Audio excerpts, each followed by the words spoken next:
ETF index mutual funds నేర్చుకుని stock మార్కెట్లో రాణించాలనుకుంటున్నారా? వెంటనే ఈ నెంబర్కి కాల్ చేయండి. నమస్తే రమ్మగారు. నమస్తే జయ. మనము లాస్ట్ వీక్ ఒక వీడియో చేసాం రమ్మగారు, ఏంటి సప్త శనివారాల వ్రతం అని. చాలా చాలా మంచి కామెంట్స్ వచ్చాయి, చాలా మందికి రీచ్ అయింది. వీటితో పాటు కొన్ని డౌట్స్ని కూడా రేస్ చేశారండి మన ఆడియన్స్. వాటిని మీ ముందు పెడతాను. మ్యాక్సిమం ఎంతవరకు మనం చెప్పగలిగితే, అంటే అందరికీ సంబంధించినవి ఖచ్చితంగా తెలుసుకోవాల్సిన డౌట్స్ ఏమైనా ఉంటే కనుక వాటిని మాట్లాడుకుందామండి. ఫస్ట్ అయితే చాలా వరకు కూడా చాలా బాగా చెప్పారమ్మా, చాలా థ్యాంక్స్. ఇప్పుడు ఫోటోలకి ఎక్కువ ఇంపార్టెన్స్ ఇస్తున్నారు. అలాంటిది మీరు చెప్పిన విధానం, వాళ్ళు వీళ్ళు చెప్పింది మాకు భయం వేసింది, బట్ మీరు సింపుల్ గా చెప్పారు. ఇలాంటి కామెంట్స్ చూసానండి. అయితే ఒక ఆవిడ పెట్టారు, నేను ఇప్పుడు మొదలు పెట్టాలి అనుకుంటున్నాను, కానీ నేను ఇప్పుడు మంచి రోజులు కావు అని చెప్తా ఉన్నారు. అందుకని ఈ వ్రతాలు పూజలు లాంటివి మంచి రోజుల్లోనే చేయాలని కొందరు పెద్దవాళ్ళు చెప్పారు. నేను పూజ చేయాలో వద్దో కూడా నాకు అర్థం కావట్లేదు. అంటే మనం చెప్పిన తర్వాత ఆవిడ స్టార్ట్ చేయాలనుకున్నారేమో బహుశా, బట్ ఇప్పుడు మూఢం నడుస్తుంది కదా రమ్మగారు, మరి నేనేం చేయాలి అని అడుగుతున్నారండి. అమ్మ, మూఢము పెళ్లిళ్ళకి, గృహప్రవేశాలకి, ఏదైనా కొత్తది అంటే మనం ఫౌండేషన్ స్టోన్స్ వేయటానికి వాటికి ముహూర్తం కావాలి. అదేలేండి, శంకుస్థాపనలకి ముహూర్తాలు కావాలి. మీరు పూజకి ఏమీ తప్పులేదమ్మా. ఎప్పుడు మొదలు పెడితే అప్పుడు శనివారం నాడు మొదలు పెట్టుకోండి. మరీ అమావాస్య అలా కాకుండా చూసుకోండి, చాలు, ఏం పర్వాలేదమ్మా. ఇది పురాతనం నుంచి వచ్చిన నోము కాదు ఒకటి. తర్వాత ఏమో దీనికి ఇలాగే చేయాలన్న నియమం లేదు. 7 శనివారాలు మీరు పూజ చేసుకోదలుచుకున్నారు.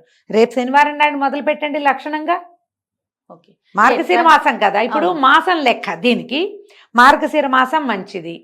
శనివారం నాడు మీకు ద్వాదశి, మరి అంటే అమావాస్య అయితే కొంచెం ఇబ్బందిగా ఉంటుంది. అమావాస్య నాడు గబుక్కని మీరు సంకల్పం చెప్పుకుంటారు కదా, అమావాస్య తిథి నాడు మొదలు పెట్టడం ఎందుకు, శూన్య తిథులుగా చెప్తారు. అందుకని అలా కాకుండా శనివారం నాడు పాడ్యముగా పనికిరాదు, గుర్తుపెట్టుకోండి. విధియా తదియా పనికొస్తాయి. మళ్ళీ చవితి వదిలిపెట్టేసేయండి. పంచమి పనికొస్తుంది. షష్ఠి వదిలిపెట్టేయండి. సప్తమి బాగుంటుంది. అష్టమి నవమి 2 వదిలేయండి.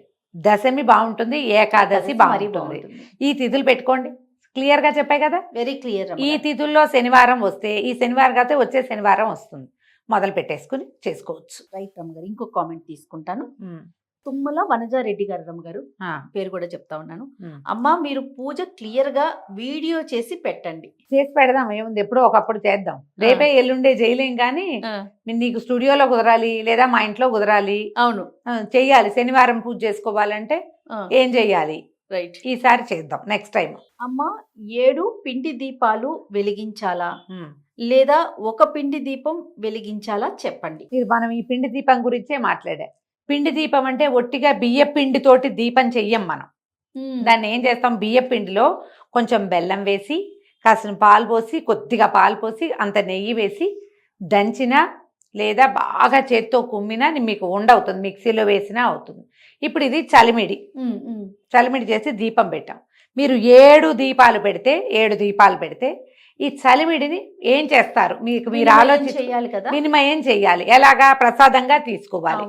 ఈ దీపం పెట్టిన తర్వాత ఇప్పుడు మీరు ఆలోచించండి అమ్మా, ఎవరికైనా ఇదే ప్రశ్న. 7 దీపాలు పెట్టావు, దీపారాధన కొందు వెలిగింది దీపం చక్కగా 1 గంట 2 గంటలు. తర్వాత దీపం వెలిగిన తర్వాత ఈ పిండి ముద్దల్ని లేదా ఈ చలిమిడి ముద్దల్ని ఏం చేయాలని మీ ఉద్దేశం? ఏం చేస్తారు? మట్టిలో వేస్తారా, ఎక్కడైనా పడేస్తారా? కాదు, చేయకూడదు. అది దాన్ని ప్రసాదంగా తీసుకోవాలి. ఇప్పుడు మీరు 7 ముద్దలు పెడితే ఎంత చలిమిడి అవుతుంది అది. ఇదంతా మీరు ఎంతమందికి పంచిపెట్టగలరు, మీరు ఎంత తినగలరు, ఎంత ప్రసాదంగా స్వీకరించగలము. అందుకని నేనేం చెప్పాను, చిన్న ముద్ద చేసుకోండి. మీరు 7 పెట్టాలంటే బుజ్జి దీపాలు పెట్టుకోండి, అంత చలిమిడి చేయండి. దీన్ని చేసి ఇంతే అయితే మీరు వినిమయం చేయగలుగుతారు. అదేలేండి, మన కుటుంబ సభ్యులు రమ్మగారు బయట వాళ్ళకి కూడా పెట్టచ్చు, ఎవరికైనా పెట్టచ్చమ్మా. ప్రసాదంగా పెట్టచ్చు, ప్రసాదంగా పెట్టచ్చు. ఆ ఒత్తులు తీసేసి ఒత్తులు మట్టిలో వేసి మీరు ఈ ప్రసాదాన్ని తలా కాస్త ఇది చలిమిడి దీపారాధన స్వామివారికి చేసాం అని పెట్టచ్చు. మీరు 1 పెడితే ఎలాంటి ఫలితమో అమ్మా, ఫర్ యువర్ కైండ్ ఇన్ఫర్మేషన్, 7 పెట్టినా అంతే, ఏం తేడా లేదు. భయపడద్దమ్మా ముందు, అంతే. చాలా మందికి కామన్ గా వచ్చే క్వశ్చన్ ఒకటి నేను చెప్తాను. నన్ను కూడా ఒకళ్ళు అడిగారు, ఫోన్ ఇన్స్టాలో పెట్టారు, ఏమిటి కలశం 7 వారాలు చేద్దాం అనుకుంటున్నాం, నేను కలశం పెట్టుకోవాలనుకుంటున్నాను, వారం వారం కలశానికి ఒక కొబ్బరికాయ మార్చాలి, బ్లౌజ్ పీసు మార్చాలా అని అడిగారు. నేను నా తెలివితోటే చెప్పే జయ సమాధానం. 7 రోజులు 7 వారాలు 7 కొబ్బరికాయలు 7 జాకెట్ ముక్కలు మీ వల్ల అవుతుందో అవదో. ఈ బ్లౌజ్ పీసులు ఎవరికైనా ఇస్తే తప్పు, మనమే కుట్టించుకోవడానికి కుదరదు, మనం ఇంట్లో ఉంచుకోలేమో. ఈ కొబ్బరికాయలు ఏం చేయాలి, ఎన్ని వస్తాయమ్మా కాంప్లికేషన్స్. అవును, అందుకని కలశం లేకపోయినా పర్వాలేదని చెప్పాను. మీరు కలశమే పెట్టుకోదలిస్తే ఈ వారం చక్కగా చెంబు నిండా నీళ్లు పోసో, బియ్యం పోసో, నవధాన్యాలు పోసో, పైన ఒక కొబ్బరికాయ ఒక రవికల బట్ట పెడతారు, స్వామివారిని భావిస్తారు. సాయంకాలం అయ్యాక దేవుణ్ణి కదిపేస్తారు కదా, రేపు పొద్దున్నే చక్కగా జాకెట్ ముక్క కొబ్బరికాయ తీసి పైన పెట్టుకోండి, ఎక్కడ పడితే అక్కడ పెట్టకుండా. అందులో నీళ్లు గనక పోసుంటే మొక్కల్లో పోసేయండి, బియ్యం పోస్తే శుభ్రంగా అన్నం వండుకుని తినేయండి, ఏం పర్వాలేదు. చెంబుని బాగా తోముకోండి.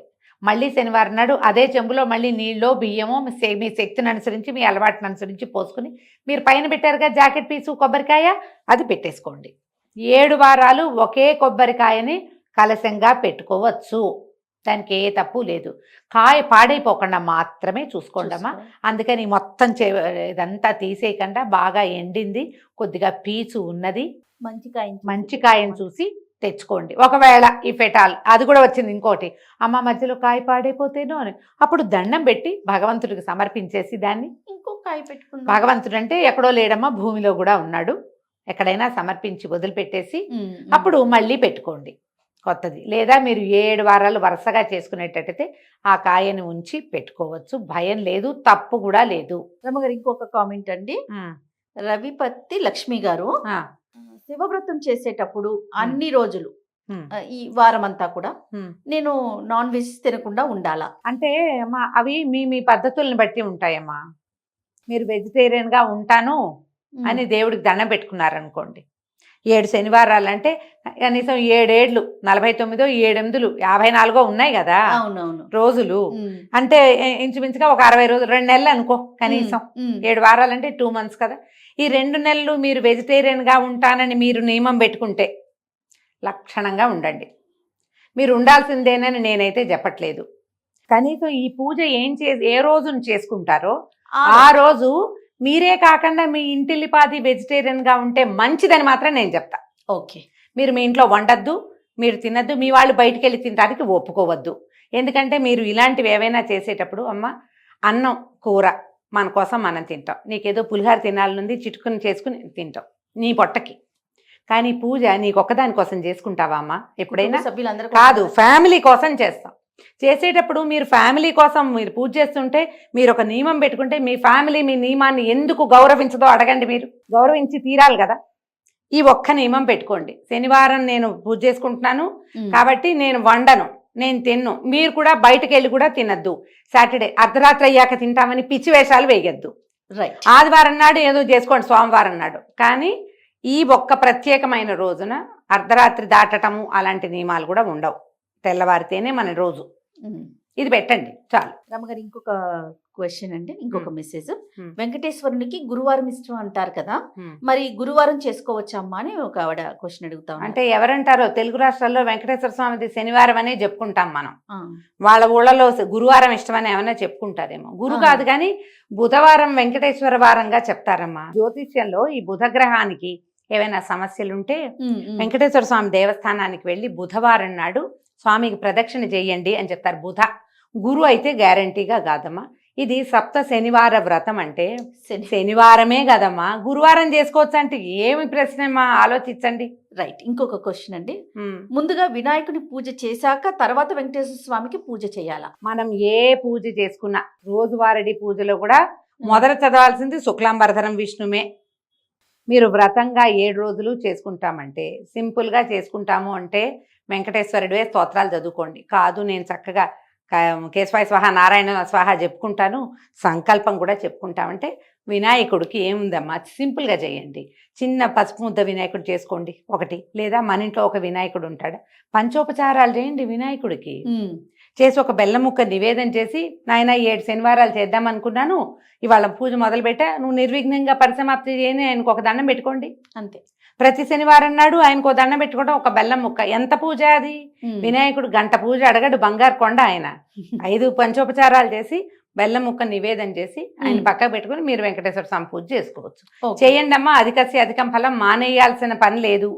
చెయ్యలేకపోతే ఊరుకోండి, కానీ చేయగలిగి ఉంటే చక్కగా వినాయక పూజ లేకపోయినా మీరు శుక్లాంబరధరం చదువుకోవాల్సిందే అంతే. రైట్. ఇంకొక క్వశ్చన్ అండి, ఇంకొక కామెంట్. అమ్మ, పూజ రూమ్ లో కూడా వెంకటేశ్వర స్వామిని పెట్టుకొని వ్రతం చెయ్యొచ్చు కదమ్మా? ఎక్కడైనా చేసుకోవచ్చు, పూజ రూమ్ లోనే. మరి ఎక్కడ చేసుకోమన్నాను నేను?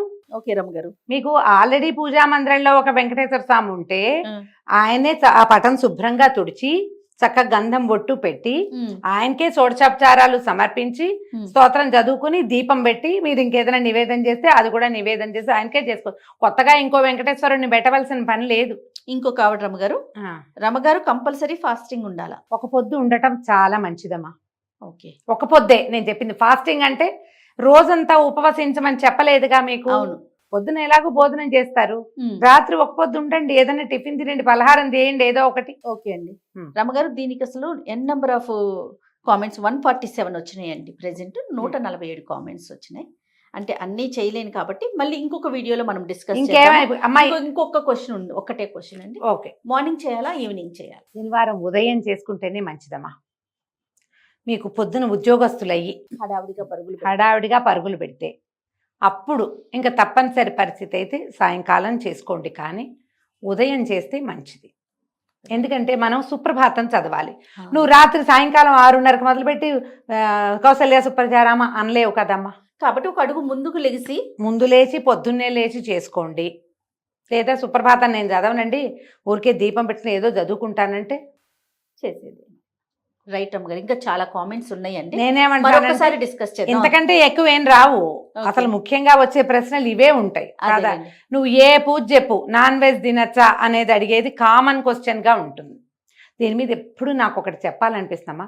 మీకు తినకూడదని తెలుసు, బహుశా లోపల తింటే తప్పేమో అనిపిస్తుంది. ఎందుకు అవుననిపించుకోవాలని చూస్తారు? మీకు తప్పనిపిస్తే మానేయచ్చుగా, మానేయండి. తప్పనిపిస్తే తప్పు కాదు, తినచ్చు అనిపించుకుని తినటం కంటే మీకు ప్రశ్న వచ్చింది అంటే లోపల భయం అనమాట. మీకు భయం వేస్తే మానేయండి అమ్మా హాయిగా, అంతే కదా. ఇంకేముంది ప్రాబ్లం? ఆ ఒక రోజుకి మానేస్తే పోయే, ఆ ఒక రోజు తినకపోతే వండకపోతే ఏం కొంపమునుకా, రైట్ కదా. ఓకే నమస్తే. నమస్తే.